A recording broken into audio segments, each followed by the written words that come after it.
The eigenvalues are distinct real and two eigenvalues are negative. And the corresponding singular point is known as stable node.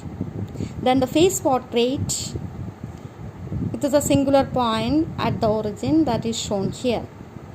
Here you can see that there is a family of trajectories starting from the initial conditions, and all the trajectories are converging to the origin, and that is known as stable node.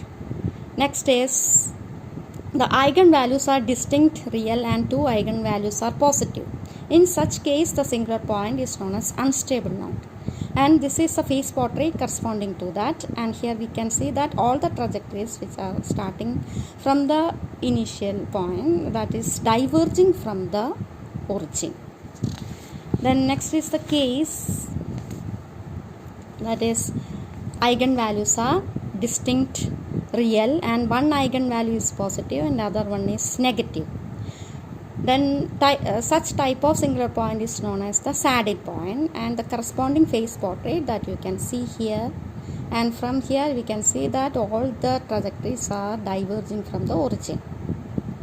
Next is the case when the eigenvalues are complex conjugate with the negative real part, and the type of singular point is known as stable focus, and this is the phase portrait corresponding to that. And here we can see that the trajectory which is starting from the initial point here, that is converging to the origin. So this type of singular point is known as the stable focus. Next is the eigenvalues are complex conjugate with the positive real part.